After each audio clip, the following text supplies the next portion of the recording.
അത് ആശുപത്രിയിൽ ഡോക്ടറെ കാണാൻ കൂപ്പെടുക്കാനാണ് 7 മണി. അങ്ങനെയാണ് ഞാൻ ഇന്നലെ രാത്രി ഇവിടെ വന്ന് കിടന്നല്ലോ.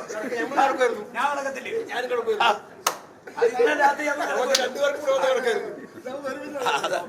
അല്ലെങ്കിൽ അവർ പറയണം നോമിനേഷൻ സ്വീകരിക്കുന്നത് ഭരിക്കുന്ന പാർട്ടിക്ക് ഒന്നാമതും പ്രതിപക്ഷം രണ്ടാമതും. ആരാണോ ടോക്കൺ ആദ്യം 9 മണിയോട്ട് ഞാനുണ്ട് ഇവിടെ. CCTV പരിശോധിച്ചോ? അതിപ്പോ ആശുപത്രി ടോക്കൺ കൊടുക്കാൻ രാവിലെ അല്ല, പിന്നെ തലേന്ന് രാത്രി ഇവിടെ ഒന്ന് കിടന്നാ പോലെ ടോക്കൺ വാങ്ങിക്കാൻ. 10 മണിക്കാണ് ഓഫീസ് തുറക്കുന്നത്. 10 മണിക്കല്ലേ ടോക്കൺ വാങ്ങിക്കേണ്ടത്?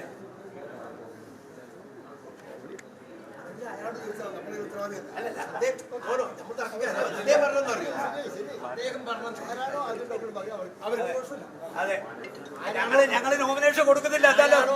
ഞങ്ങള് കൊടുക്കുന്നില്ല നോമിനേഷൻ. അങ്ങേര് നിയമം വിട്ട് പെരുമാറിയാൽ ഞങ്ങൾ കൊടുക്കുന്നില്ല. നോമിനേഷൻ കൊടുക്കണ്ട. അയാള് രാഷ്ട്രീയം കളിക്കാനാണെങ്കിൽ പിന്നെ റിട്ടേണിംഗ് ഓഫീസർ വേണ്ടല്ലോ. ഭരിക്കുന്നവർക്ക് ആദ്യം കൊടുക്കട്ടെ, പ്രതിപക്ഷം രണ്ടാമത്. ഇരിക്കെ 4 പേര് അറിയട്ടെ. ഞാൻ 9 മണിയോട് ഇരിക്കുന്നത്. അവരെന്നെക്കാൾ മുമ്പിൽ വന്നെങ്കിൽ CCTVയുടെ ഫുട്ടേജ് കാണിക്കേ, ഞാൻ സമ്മതിച്ചു കൊടുക്കാം. CCTV കാണിക്കേ. ഇരിക്കുന്നല്ലേ കുറെ പോലീസുകാര് അഡ്ജസ്റ്റ് ചെയ്ത് നേരത്തെ കൊടുത്തു. ഇത് പിന്നെ ഏരിയ കമ്മിറ്റി സെക്രട്ടറി വിളിച്ച് കൂപ്പൺ കൊടുത്തു. അതൊക്കെ പുറത്തു വന്നു കഴിഞ്ഞു. രഹസ്യമായി 10 മണിക്ക് ഓഫീസ് തുറന്ന് കളക്ടർ പേര് വിളിച്ചില്ല.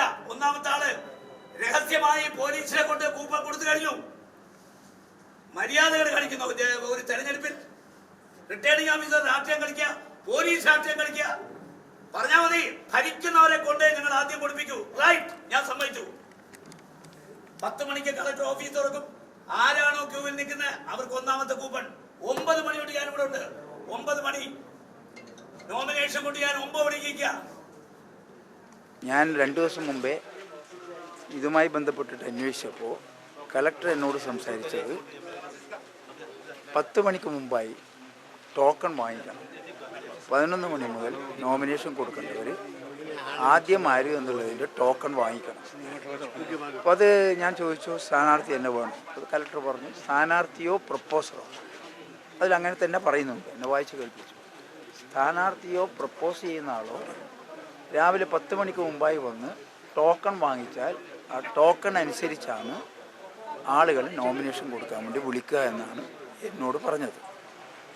സ്വാഭാവികമായും അതിനനുസരിച്ച് ഞാൻ ഇന്നലെ എൻ്റെ പ്രപ്പോസറായിട്ടുള്ള കാസർഗോഡുകാരൻ അസീസ് അദ്ദേഹത്തെ രാവിലെ 7:30 മണിക്ക് തന്നെ ഇവിടെ അയച്ചു. അദ്ദേഹം 7:30 മണിക്ക് തന്നെ എത്തി. അദ്ദേഹത്തിൻ്റെ നോമിനേഷൻ ഫയലുണ്ട്, അതും കൊണ്ട് വന്നു. കൺസേൺഡ് പോലീസ് DYSP അവരെ കണ്ട് ഇത് കാണിച്ചു. പ്രപ്പോസറാണെന്ന് പറഞ്ഞു. അദ്ദേഹത്തിന് ഒന്നാമത്തെ ടോക്കൺ കൊടുക്കുകയും ചെയ്തു. അതനുസരിച്ചാണ് ഇവിടെ വന്നിട്ടുള്ളത്. ബാക്കി കാര്യം എനിക്കറിയില്ല. പത്രിക നമ്മൾ ജില്ലാ വരണാധികാരിക്കല്ല കൊടുത്തത്, ആധാറിൻ്റെ ഡെപ്യൂട്ടി കളക്ടർക്കാണ് കൊടുത്തത്. നമ്മുടെ കളക്ടർ ഞങ്ങൾക്ക് അയച്ചു തന്ന മെസ്സേജ് ഞാൻ കാണിക്കാം. ആ മെസ്സേജിനകത്ത് പറയുന്നത് 10 മണിക്കാണ് കളക്ടർ ഓഫീസ് തുറക്കുന്നത്. 10 മണിക്ക് ആരാണോ പിന്നെ ക്യൂവിൽ ഒന്നാമത് നിൽക്കുന്നത് അയാൾക്കാണ് ഒന്നാമത്തെ ടോക്കൺ കൊടുക്കുന്നത്. പക്ഷെ ഇവിടെ ബ്ലാക്ക് മാർക്കറ്റിലൂടെ 8:30 മണിക്ക് കൂപ്പൺ കൊടുത്തു കഴിഞ്ഞു. അവിഹിതമായി വളഞ്ഞ വഴിയിലൂടെ വക്രബുദ്ധിയിലൂടെ ടോക്കൺ കൊടുത്തു. അതുകൊണ്ട് എന്ത് പറ്റി? നോമിനേഷൻ കൊടുത്ത സ്ഥാനാർത്ഥിയല്ല. നിങ്ങൾ അന്വേഷിച്ച് ചോദിക്കൂ. പ്രപ്പോസറാണ്, അതായത് നാഷണൽ ലീഗിന്റെ നേതാവാണ്. അസീസ് കടപ്പുറമാണ് നോമിനേഷൻ കൊടുത്തത്. അതിന്റെ കയ്യിലൊന്ന് പിടിച്ചെന്നുള്ളേ ഉള്ളൂ. കാര്യം ആരാണോ പിന്നെ കൂപ്പൺ വാങ്ങിച്ചത് അയാൾക്ക് നോമിനേഷൻ കൊടുക്കാൻ പറ്റൂ.